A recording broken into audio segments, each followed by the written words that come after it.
제34편. 다윗이 아비멜렉 앞에서 미친 채 하다가 쫓겨나서 지은 시.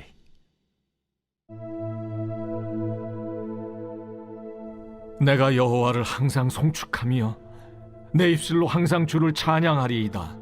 내 영혼이 여호와를 자랑하리니 곤고한 자들이 이를 듣고 기뻐하리로다.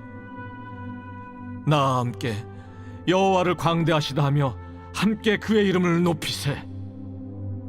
내가 여호와께 간구하매 내게 응답하시고 내 모든 두려움에서 나를 건지셨도다.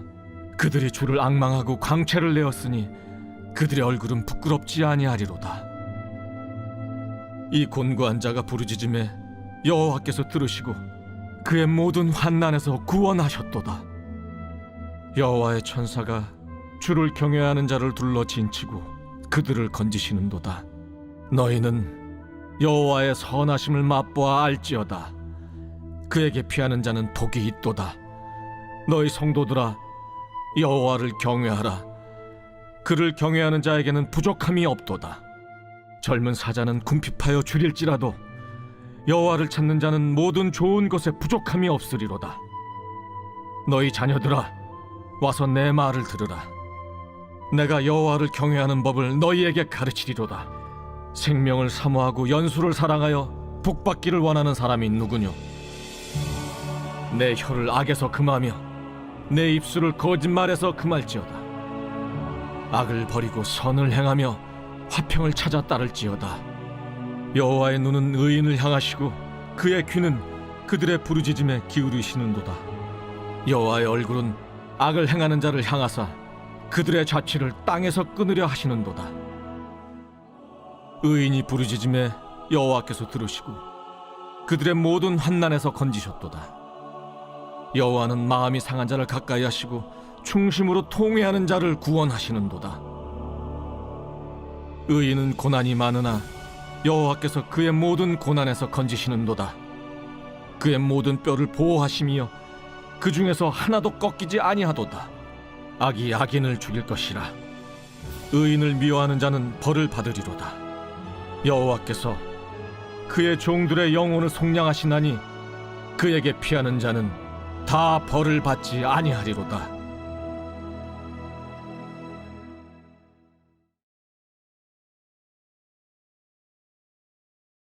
할렐루야.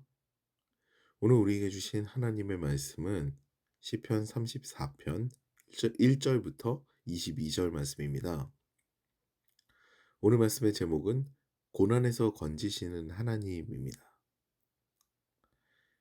다윗은 사울의 핍박을 견디다 못해 결국 이스라엘을 떠나는 선택을 하게 되죠. 그가 선택한 행선지는요, 우습게도 그를 잡지 못해서 안달이 난 적국인 블레셋의 가드입니다. 제가 몇 번 말씀드렸는데요. 가드는 골리앗의 고향이에요. 골리앗은 가드의 영웅이자 자랑인 용사였거든요.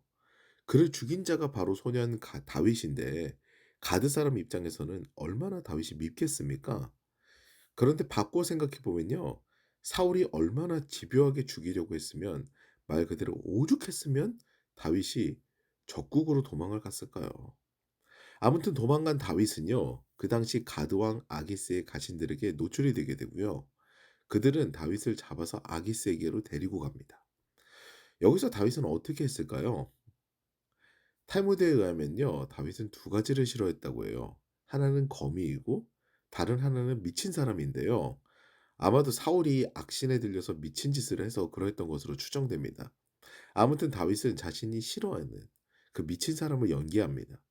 침을 질질 흘리고 횡설수설하고 왕 앞에서 담대하게 온갖 미친 짓을 당한 거죠.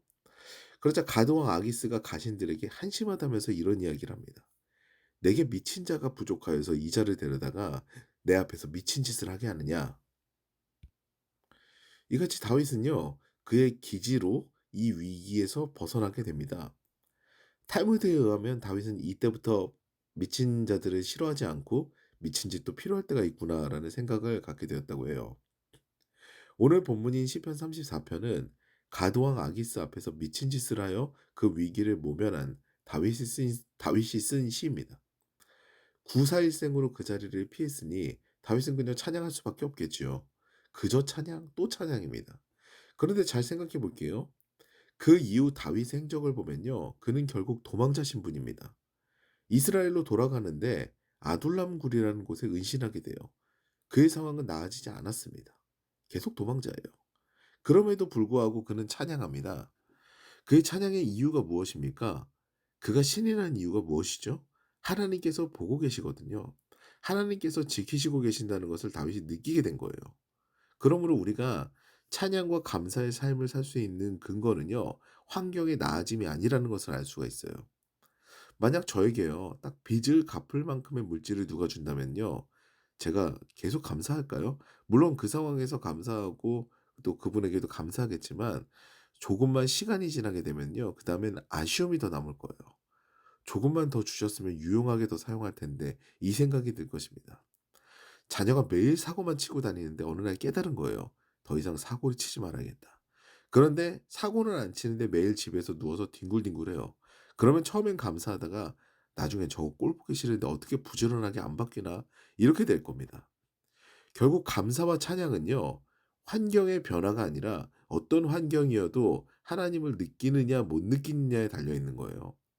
보세요. 결국 하나님께서 지키셔서 그 호랑이의 아가리와 같았던 그 가대 왕성에서도 무사히 풀려난 다윗입니다. 이러니까 다윗이 찬양하지 않을 수 없었던 거죠. 그의 찬양은요, 정말 아름다운 표현으로 가득한데요. 그중 마음에 와닿는 구절이 10절 말씀입니다. 젊은 사자는 궁핍하여 줄일지라도 여호와를 찾는 자는 모든 좋은 것에 부족함이 없으리로다. 사자는 백수의 왕입니다. 백수는 놀고 먹는 자가 아니라 온갖 짐승이란 뜻이죠. 백수를 검색해 봤더니 제일 먼저 뜨는 것이 만 19세 이상의 별다른 직업이 없는 자더라고요. 이렇게 다른 의미로 보면은 너무 이상해지죠. 아무튼 짐승의 왕인 사자인데요. 젊어요. 얼마나 능력이 대단합니까? 그런데도 먹이가 없으면 굶주려야 합니다. 우리에게 100억이 있어도요. 태풍이 농작물을 다 쓸어가서 먹을 것이 없으면 굶어야 하는 것과 같아요. 그런데 하나님께서 우리를 눈동자같이 지키시고 모든 좋은 것, 여기서 나오는 좋은 것은 히브리어로 토브입니다. 이 좋은 것, 이것으로 우리를 채우신다는 것, 이것이 느껴지게 되면 그다음부터 감사와 찬양이 시작되는 거예요. 그리고 말미에 의미심장한 말씀 하나를 곁들이고 다윗은 찬양하면서 이 시를 마무리하는데요. 19절 말씀입니다. 의인은 고난이 많으나 여호와께서 그의 모든 고난에서 건지시는도다. 아멘. 여러분 드라마나 영화를 봐도 고난은 의인이 받습니다. 악인에게 고난이라는 표현을 쓰지 않아요. 그에게는 심판이나 형벌입니다. 그러면 왜 의인은 고난이 많을까요? 세상이 빛을 싫어하기 때문입니다. 올바른 걸 싫어해요. 자꾸 편법으로 꼬드기고요. 욕망을 극대화시키려고 하는 것이 세상입니다. 그래서 의인은 고난이 많습니다. 근데 여러분 소망이 있어요. 하나님께서는요. 그의 모든 고난에서 건지신다고 말씀하셨습니다. 이것이 우리에겐 소망이에요. 가드와 아기스가요. 다윗의 얼굴을 모를 리가 없어요. 골리앗이 죽었을 때 아마 이를 갈았겠죠. 그리고 그의 나라에서 못 보던 미치광이 하나 죽이는 것은요. 일도 아니었을 겁니다. 그런데 하나님께서 가드와 아기스가 도무지 다윗을 알아보지 못하게 하시고 다윗은 그 극한의 상황 가운데서도 살아나게 된 거예요. 오늘도요. 환경이 아닌 하나님을 바라보시며 고난 가운데서 건지시는 하나님으로 인해 날마다 구원을 경험하는 저 여러분 되시기를 주님의 이름으로 축원합니다.